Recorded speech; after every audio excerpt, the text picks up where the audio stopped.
আজকে আলোচনার বিষয় ডিট ভেলোসিটি। ডিট ভেলোসিটি ডিট ভেলোসিটিটা কি? একটা কন্ডাক্টরে অসংখ্য ফ্রি ইলেকট্রন থাকে। In absence of the field, electric field, the electron moves randomly. অর্থাৎ ইলেকট্রনগুলো চারদিকে বিভিন্ন দিকে মুভ করে, ফলে average velocity of the electron is zero. ধরো এই একটা কন্ডাক্টর আনলাম, এই কন্ডাক্টরে আমাদের অসংখ্য ইলেকট্রন থাকে। এই প্রথম ফার্স্ট ইলেকট্রনের ভেলোসিটি U1 ধরলাম, সেকেন্ড ইলেকট্রনের ভেলোসিটি U2, থার্ড ইলেকট্রনের velocity U3, plus dot dot dot করে এন যে ইলেকট্রন তাকে বলছি তার ভেলোসিটি UN। অতএব সমস্ত ইলেকট্রনের ভেলোসিটিকে যোগ করলাম, করে যদি আমি নাম্বার অফ ইলেকট্রন দিয়ে ভাগ করি, আমি পেয়ে যাব average velocity of the electron. এই average velocity of the electron কি equal to zero. U equal to কী হবে? Zero. Average velocity of the electron is zero because the electron moves randomly, মানে র্যান্ডমলি ইন অল ডিরেকশন। অবশ্য সমস্ত দিকে ইলেকট্রনগুলি বিশৃঙ্খলভাবে চলাফেরা করে, তাই এভারেজ ভেলোসিটি জিরো হয়। In absence of external field, in absence of external field. Okay, এখন যদি আমি এই পরিবাহীতে কি করি, একটা ব্যাটারি যুক্ত করি, যে ব্যাটারির ভোল্টেজ হচ্ছে V। এখানে কি আছে? ইলেকট্রন, ফ্রি ইলেকট্রন রয়েছে। ব্যাটারি যুক্ত করলে আমার কি হবে? এই পরিবাহীর উপরে বা মধ্যে একটা ইলেকট্রিক ফিল্ড প্রডিউসড হবে। সেই ইলেকট্রিক ফিল্ডের ডিরেকশন কোন দিকে হবে? এদিকে। এই কন্ডাক্টরের লেন্থ যদি L হয়, মনে করি যদি L ধরি, তাহলে ইলেকট্রিক ফিল্ড ইনসাইড দ্য কন্ডাক্টরের মধ্যে electric field E equal to V/L হয়। এখন এই যে নেগেটিভ চার্জগুলোর উপরে একটা ফোর্স প্রযুক্ত হবে, কারণ নেগেটিভ চার্জগুলো এই ইলেকট্রিক ফিল্ডের উপর রয়েছে। সেই ফোর্স হচ্ছে F ইকাল টু -E আর ক্যাপিটাল E। এই ফোর্সটা এর উপর প্রযুক্ত হবে। এই ফোর্সের ডিরেকশান কোন দিকে? এই দিকে। এটা ফোর্সের ডিরেকশান। কারণ কি? This is the negative charge. অর্থাৎ ইলেকট্রনগুলো কোন দিকে মুভ করবে? সব এই সাইডে ইলেকট্রনগুলো মুভ করতে থাকবে। তাহলে in presence of the field electron moves. কারণ কি? তার উপর ফোর্স প্রযুক্ত হচ্ছে। তাহলে অ্যাসিলেশন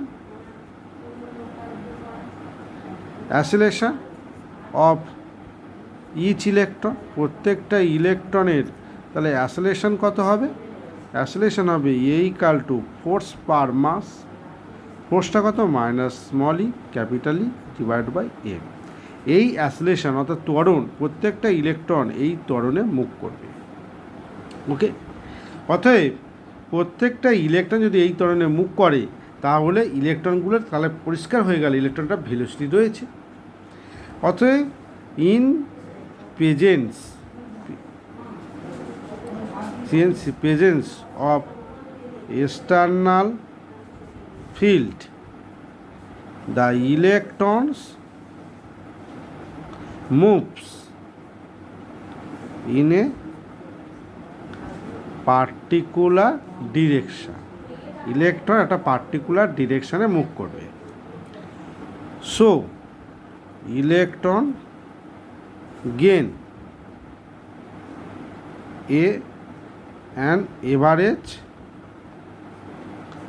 ভেলোসিটি। তাহলে ইলেকট্রন একটা এভারেজ ভেলোসিটি গেইন করবে। দিস ভেলোসিটি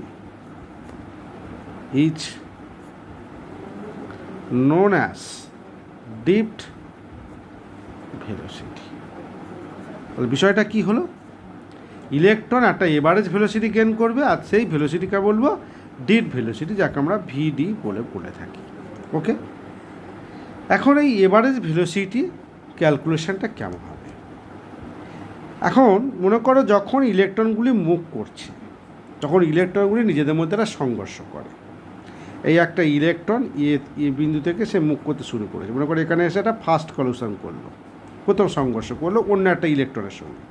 আবার সে মুভ করছে, মুভ করতে করতে আবার কোনো একটা ইলেকট্রনের সঙ্গে সেকেন্ড কলিউশন করলো। আবার সে মুভ করছে, থার্ড কলিউশন করলো। আবার মুভ করছে, ফোর্থ কলিউশন করলো। এইভাবে সে ডট ডট ডট করে এন্ড কলিউশন পর্যন্ত চলতে থাকবে।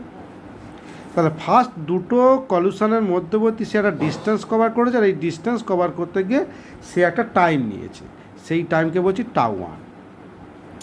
সেই সেকেন্ড কলিউশন আর থার্ড কলিউশন, এই দুটো সাকসেসিভ কলিউশনের মধ্যে সে ডিস্টেন্স কভার করতে গিয়ে আরেকটা টাইম নিয়েছে, দিস ইজ τ2। এই দুটো সাকসেসিভ কলিউশনের মধ্যে যে ডিস্টেন্স সে কভার করতে আর টাইম নিয়েছে সেইটা হচ্ছে τ3। এরকম ডট ডট করে τn। অর্থাৎ ইলেকট্রন তার যাত্রাপথে দুটো সাকসেসিভ কলিউশনের মধ্যে বিভিন্ন সময় নিয়ে সে মুভ করেছে। এই τ1 τ2 τ3কে বলা হয় রিল্যাক্সেশন টাইম। কি বলা হয়? Relaxation time. তাহলে the average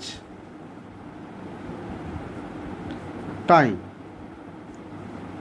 average time between two successive collision. Clear? Average time between two successive collision, এই দুটো সাকসেসিভ কলিউশনের মধ্যে এভারেজ টাইম কত নিয়েছে? এই average time tau equal to τ1 τ2 τ3 plus dot dot করে τn। টোটাল টাইমকে আমরা যদি নাম্বার অফ কলিউশন দিয়ে ভাগ করে দিই, that is the average time. এই টাউকে আমরা বলি, এভারেজ টাইমকে বলা হয় রিল্যাক্সেশন টাইম। তা রিল্যাক্সেশন টাইম হচ্ছে average time between two successive collision, দুটো পরপর সংঘর্ষের মধ্যে গড় সময়কে বলা হয় রিল্যাক্সেশন টাইম। ওকে, তাহলে the electron gain the velocity during relaxation time,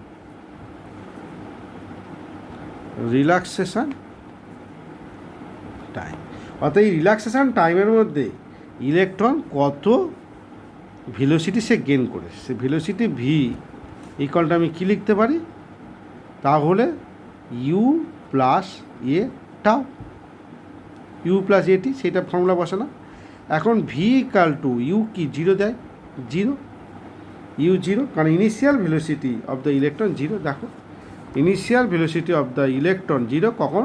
যখন আমরা কোনো ফিল্ড প্রডিউস করিনি, তখন ইলেকট্রন ভেলোসিটি কী ছিল? Zero. The initial velocity of the electron zero minus ইয়ে মানে হচ্ছে, ইয়ে মানে দেখে নাও এটা কত, minus small e capital E by m, minus small e capital E by m tau, that is minus e m tau. এইটাকে আমরা বলবো this is drift velocity,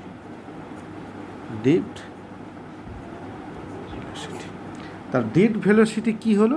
V D equal to minus small e capital E by m tau. এইটা হচ্ছে dipped velocity of the electron. This velocity is known as average velocity gained by the electron in presence of the field. Okay, this is the average velocity. Okay, আজকের এই পর্যন্ত।